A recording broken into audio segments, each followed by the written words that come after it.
رحمۃ اللہ وبرکاتہ۔ عزیز طلبہ طالبات، آج ہم اس ویڈیو میں دیکھنے جا رہے ہیں 12th پولیٹیکل سائنس۔ دیکھیے، اور ہمارا یہ ویڈیو ہے 3.5، یعنی اس چیپٹر کا ہمارا 5واں ویڈیو ہے، یعنی تیسرے چیپٹر کا 5واں ویڈیو، یعنی کی concepts and issues since 1991 humanitarian issues, یعنی کہ کلیدی تصورات اور مسائل، انسان دوست مسائل۔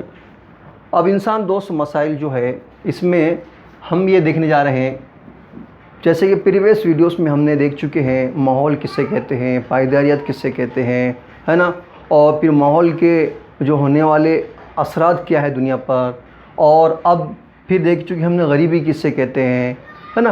اب اس چیپٹر میں ہم کو دیکھنا ہے غربت اور بھارت میں ترقی، یعنی کہ poverty and development in India, یعنی کہ ہندوستان میں غریبی اور ترقی، یہ دونوں کو ہم کو دیکھنا ہے۔ تو دیکھیے طلبہ، پہلا پوائنٹ ہے ہمارا معیشت کو جدیدیانہ۔ سب سے پہلے میں یہ کہنا چاہوں گا کہ ہمارا ملک جو بھارت ہے، دنیا میں دوسرے نمبر کی آبادی والا ملک ہے، اور یہاں کی جو یہاں کے لوگوں کی جو معیشت ہے، زیادہ تر زراعت پر ہی یہاں کے لوگ منحصر ہے۔ تو پہلا پوائنٹ ہمارا معیشت کو جدیدیانہ، یعنی کہ ماڈرنائزیشن دا اکانومی، یعنی کہ معیشت کو جدیدیانہ کس کو کہتے ہیں؟ جدیدیانہ یعنی صنعتیانہ، کیا کہیں گے؟ صنعتیانہ، ٹھیک ہے۔ اب صنعتیانہ یا جدیدیانہ کو ہم کیا کہتے ہیں؟ یعنی کہ جس ملک میں صنعتوں کو قائم کیا جاتا ہے، جس ملک میں صنعتوں کو تو بڑے پیمانے پر قائم کیا جاتا ہے، اس کو ہم صنعتیانہ یا جدیدیانہ کہتے ہیں۔ اب صنعتیں یعنی کہ اس ملک میں صنعتیں یعنی کہ انڈسٹری زیادہ سے زیادہ ہو۔ اب جب اس ملک میں انڈسٹری زیادہ سے زیادہ ہوگی تو کیا ہوں گی؟ لوگ ورکر وہاں کام کرنے لئے زیادہ وہاں لگیں گے۔ اب کام کرنے والے لوگ زیادہ ہوں گے، جس کا مطلب روزگار وہاں پہ سب سے زیادہ روزگاری پیدا ہوں گی۔ اب جب روزگاری زیادہ ہوں گی تو ظاہر سی بات اشیاء کی پیداوار زیادہ ہوگی۔ اب اشیاء کی پیداوار اگر زیادہ ہو جائیں گی تو ظاہر سی بات ہے تو معاشی نمو یعنی کہ اکنامک گروتھ ہوگا۔ اب اکنامک گروتھ ہوگا تو اس کا فائدہ کیا ہو رہا؟ ملک کو ہو رہا، اور ملک کو ہو رہا، عوام کو ہو رہا، اور لوگ کیسا خوشحال زندگی گزاریں گے۔ جب اس طرح کا جو ماحول پیدا ہوگا تو اس سے کیا ہو رہا؟ ترقی خود بخود ہو جا رہی۔ کیا ہو رہی؟ ترقی خود بخود ہو جا رہی ہے نا۔ جیسے کہ بلڈنگ بنانا ہے تو پہلے فاؤنڈیشن بنائیں گے، بعد میں اس کے اوپر کا کام کریں گے۔ تو اسی طرح ہے تو ہماری جو معاشی جو اکنامک گروتھ ہے اس کو بنانے کے لیے ہم کو یہاں بتایا گیا ہے کہ انڈسٹری کو سب سے زیادہ اہمیت دینا پڑے گا۔ اب اس کے ساتھ ہی ساتھ ہم یہ بھی دیکھنا ہے کہ پنڈت جواہر لال نہرو نے اس وقت ہے تو صنعتوں کو سب سے زیادہ اہمیت دی، لیکن اس وقت زراعت کو اتنی اہمیت نہیں تھی، لیکن بعد میں زمینی اصلاحات ہوئی، یعنی کہ غریب لوگوں کو جب گورنمنٹ کی طرف سے زمینیں دی جانے لگی تو اس کے ساتھ ساتھ میں وہ لوگ ان زمین پر کھیتی باڑی اور زراعت کرنے لگے، ٹھیک ہے۔ اس طرح ہم کہیں گے معیشت کو جدیدیانہ۔ معیشت کو جدیدیانہ یعنی کہ آپ سمجھے، یعنی کہ صنعتوں کو قائم کرنا، زیادہ سے زیادہ صنعتوں کو قائم کرنے کا جو رواج ہے اس کو معیشت کو جدیدیانہ کہتے ہیں۔ اب خود انحصاری، نیکسٹ پوائنٹ کیا ہے؟ خود انحصاری یعنی سیلف ریلائنس۔ سیلف ریلائنس یعنی کہ خود انحصاری۔ اب خود انحصاری یعنی کس کو کہتے ہیں؟ یعنی کہ اپنی ضرورتوں کو خود پورا کرنا، نہ کہ کسی دوسرے پر منحصر ہونا، اس کو کہتے ہیں خود انحصاری۔ جیسے کہ ہمارے جو ملک ہے ہندوستان ہے، جب ہمارے ملک ہندوستان میں جب صنعتیانہ زیادہ ہوں گے یعنی کہ جدیدیانہ زیادہ ہوں گے تو ہم کو ہے تو کسی دوسرے ملک سے تو امداد لینے کی ضرورت نہیں رہے گی۔ ہمارا ملک ہے تو خود سیلف ہوگا۔ کیا ہوگا؟ ہمارا سیلف ریلائنس ہمارا ملک کہلائیں گا۔ جیسے کہ آج دیکھتے ہیں کہ ہمارے ملک کو اگر کسی چیز کی ضرورت ہوتی ہے منی کی تو ہمارا ملک کیا کرتا ہے؟ دوسرے ملک سے تو انٹرنیشنل بینک سے قرض لیتا ہے، اور یہ قرض لینے سے ہمارا ملک سیلف ریلائنس کہلائیں گے کہ نہیں کہلائیں گے؟ اس لیے ہمارے ملک کو چاہیے کہ صنعتی طور پر زیادہ سے زیادہ ترقی کرے اور ہمارے ملک کو کیا ہے؟ خود کفیل ہو جائے۔ تو ہمارے ملک میں کیا کرنا چاہیے؟ درآمدی اشیاء کی متبادل اشیاء کو کیا کرنا چاہیے؟ حکمت عملی اپنانا چاہیے۔ اب اس کا مطلب کیا ہے؟ درآمد اشیاء متبادل یعنی کہ غیر ملک کی جب اشیاء ہمارے ملک میں آتی ہے تو اس کے بدلے ہمارے ملک کے صنعتوں میں بھی ایسی اشیاء کو ہم کیا کریں؟ اس کا پروڈکشن کریں۔